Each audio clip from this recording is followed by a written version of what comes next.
John Aldridge back with us on the Irish Independent after an interesting first weekend of the Premier League season. John, was plenty of stuff to talk about there. What did you make of Liverpool's performance, and particularly defensively, some concerns? Yeah, there was 2 games now.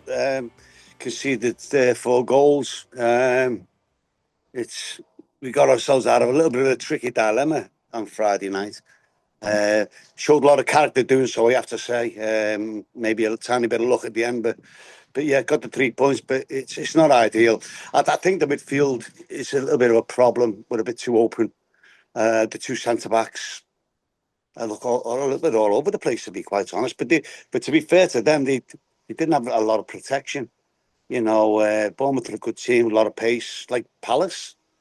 And they utilised it really well. And, you know, pinpointed Liverpool's fullbacks and made it difficult on the break, difficult for us. But you know, going forward, we'll be shown some great stuff, which you'd expect with the quality of the players that he brought in.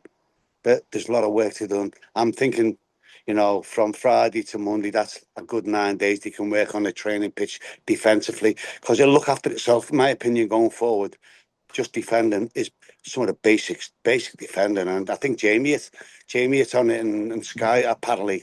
You know, about basic defending. I'm giving away needless free kicks, needless corners, and not dealing with some, you know, not difficult situations, and they capitalised on it.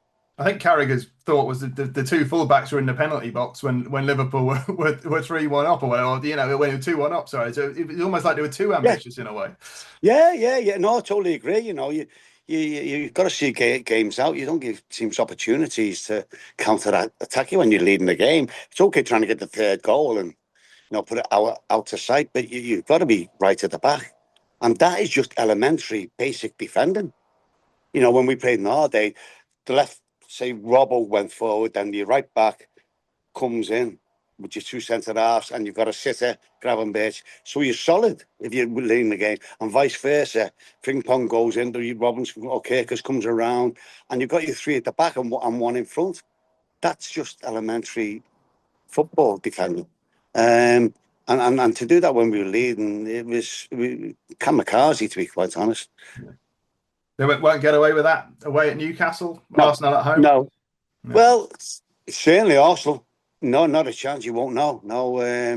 Again, they started off on solid, clean sheet, you know, at Old Trafford. It's a great win for them. You know, we don't know what Man United is going to be like, but to go there and win 1-0, they'd be delighted, Arteta. It's a tricky one out the way. You know, so yeah, they've got off on the right way with getting the clean sheet and injecting a bit of confidence defensively, you know. Man City were the sort of standout performance. Obviously, Wolves not the best team in the world, maybe, but it was a very good performance from it. And their new midfielder looked the part, didn't he, the Dutchman? Did, yeah. Well, look, it's what they wanted. It could be a warning call to the others at the back, and we'll see whether they're back or not. I'm still not too sure. Having said that, they won't be as bad as they were last year. That's for sure. Yeah. So looking ahead to Monday night, it's going to be an interesting one with the Isak story sort of unravelling on a daily basis in a way. Will there be any extra edge in that game because Liverpool are trying to take Isak off Newcastle? I think the fans, look, it's not Liverpool's fault that he wants to join Liverpool. Most players, you know, let's be honest about it. Newcastle are not Liverpool. They're a great club. A lot of respect for them. They've been brilliant over the years, but they're not done well. Liverpool's a massive club globally.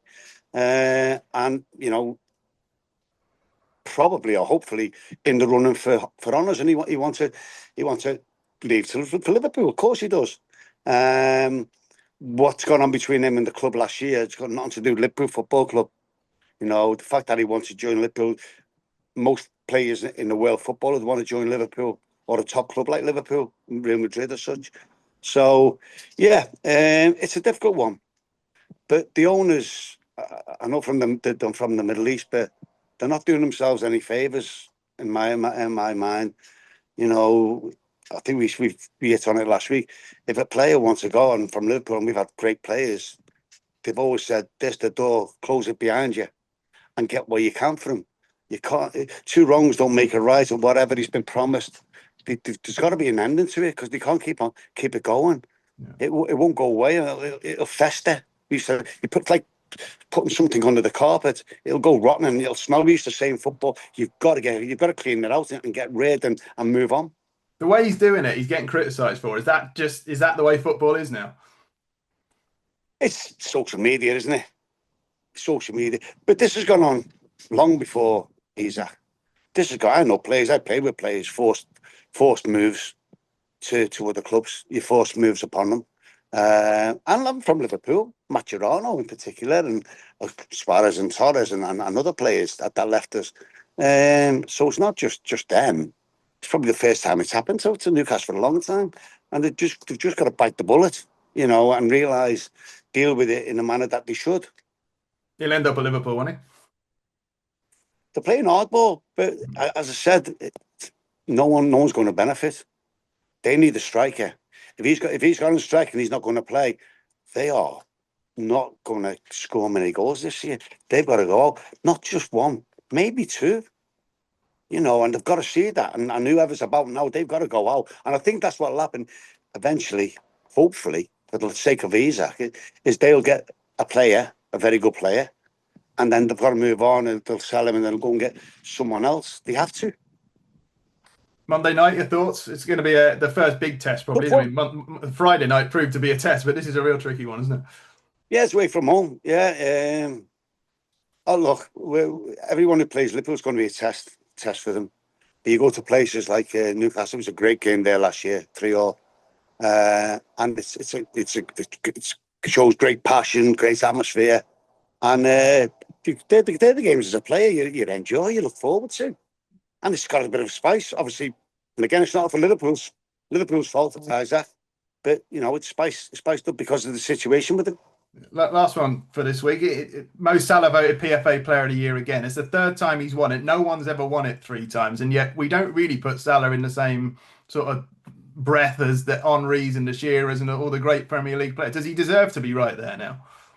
Yeah, I think so. And to be fair, you don't know what you got till it's gone. Henry is amazing, but he got more accreditation when he'd stopped playing for Arsenal than he did when he was playing for them. People realise how good he was, And when that happens with Salah and he eventually hangs his boots up, that's when people realise how good he was. Is he right there with the Dalglishes and the Gerrards in Liverpool land now, do you think? He's not far away, is he? But for me, Steve Gerrard is like he's where he got us with the team he played with, and he's just right up there. Dalglish was amazing, and we've been lucky to have some great players. You put him in the same category, he's not far away. Yeah. If you put the top 3 for Liverpool, would it be Gerrard 1, Dalglish 2, Salah 3, maybe? No, I wouldn't. Kevin Keegan could be in there, or Souness, because the team I watched was amazing, and I always put them in the higher bracket. We almost forget, don't we? Once someone's gone, we just think this current one's better, but the greats of the past shouldn't be forgotten. Yeah.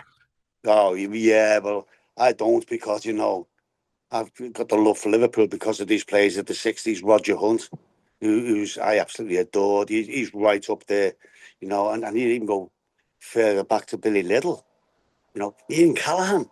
Wow. There's just so many unbelievable, fantastic players. We've been blessed over the years. Yeah. Just from the first weekend, what you thought? Who are Liverpool's main challengers? Who's the challengers? Yeah, the Man City looked the best, didn't they? Well, on paper, but it's a long season, Kev. It's a lot of games, 38 games, whatever it is, 37 to go. I think once it gets to Christmas, we'll know.